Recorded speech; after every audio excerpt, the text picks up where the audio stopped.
नमस्कार, मेरा नाम आलोक है और मैं पटना बिहार से 28 वर्षीय आप सभी के सामने गांधी जी के बारे में अपने विचार को प्रकट करना चाहता हूँ।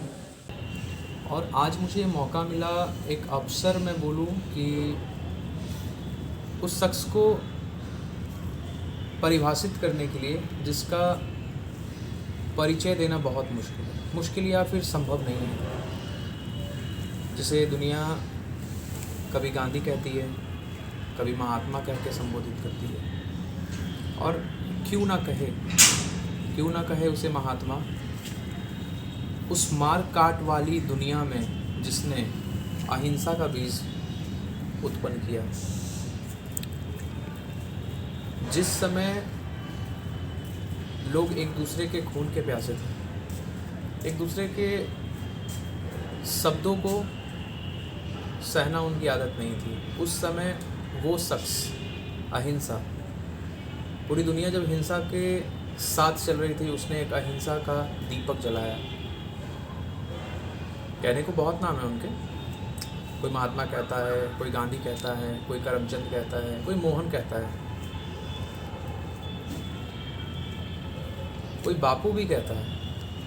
बापू एक ऐसी शख्सियत जिसने देश को एक नई दशा से रूबरू करवाया। कहने को बहुत कुछ था उनमें, बस साधारण से दिखते थे। साधारण से अगर किया जाए, कहा जाए तो कद काफ़ी उनका छोटा था। हमने पढ़ा है, कुछ झलकियाँ वीडियोज़ में देखी हैं। आज मैं जिस परिसर में हूँ, वहाँ गांधी जी की हर चीज़ उपलब्ध है। उनके बारे में जुड़ी कई ऐसी जानकारियाँ शायद आज बहुत लोग नहीं जानते हैं।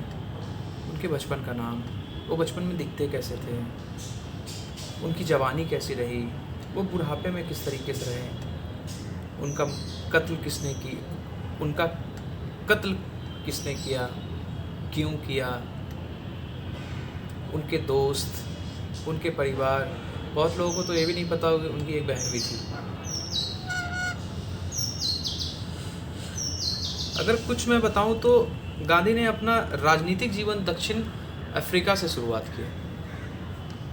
कुछ चीज़ें हैं जो मैं देख के बोलूँगा, क्योंकि मैंने इस पर बहुत अध्ययन नहीं किया है, और गांधी पे अध्ययन कोई कर भी नहीं सकता है, पूरी ज़िंदगी निकल जाएगी उस छोटे से कद और बहुत ऊंची शख्सियत के बारे में बताने में, समझाने में। तो गांधी ने अपना राजनीतिक जीवन दक्षिण अफ्रीका से शुरुआत किया। वे 1915 ईस्वी में प्रथम विश्व युद्ध के दौरान भारत आए थे। आरंभ में उन्होंने ब्रिटिश सरकार के साथ सहयोग की नीति अपनाई तथा लोगों में यह अपील की ब्रिटिश सरकार को अधिक से अधिक सहायता दें और बढ़ चढ़कर सेना में भर्ती हो। प्रथम विश्व युद्ध के दौरान ही उन्होंने चंपारण, अहमदाबाद और खेरा जैसे आंदोलनों में हिस्सा लेकर अपनी पहचान बनाई। फिर प्रथम अखिल भारतीय आंदोलन रॉलेट सत्याग्रह में शामिल हुए। गांधी के उद्भव की परिस्थितियाँ।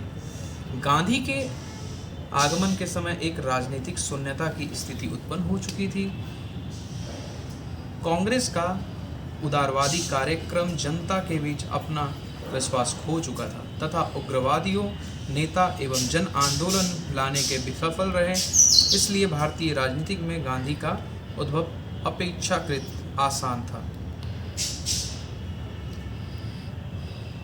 गांधी की काफ़ी सारी विचारधाराएं थी, और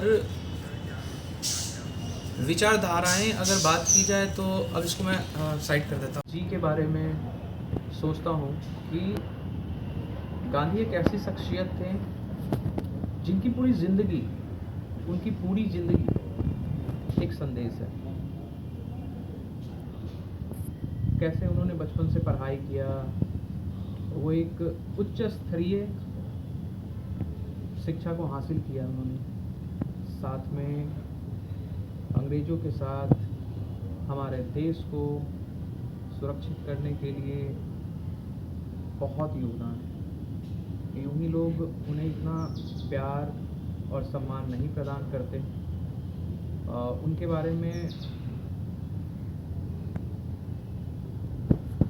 गांधी, ये तो युवाओं को प्रेरित करने के लिए बहुत ऐसे लोग हैं और बहुत शख्सियत हैं जिनसे लोग आज की डेट में प्रभावित होते हैं और उनकी बातों को स्मरण करके और अपनी ज़िंदगी को उच्च स्तर पर लेकर जाते हैं। गांधी आज के युवाओं को के लिए बहुत प्रेरणादायक है। क्यों? उनके विचार, उनकी पूरी ज़िंदगी जो है संदेश है। महात्मा गांधी की प्रिय प्रार्थना थी, उसी के कुछ पंक्तियाँ, ईश्वर हो या अल्लाह तुम्हारा ही नाम है, खुदा हो या गॉड या रब सब उसी के नाम है, सब में उसका नूर है, इसलिए सब अलग अलग होते हुए भी एक है, सब में एक तत्व है। गांधी की अरज थी इस एक तत्व को पहचानने की, लेकिन एक होने का मतलब दूसरे का मिटाना नहीं होता।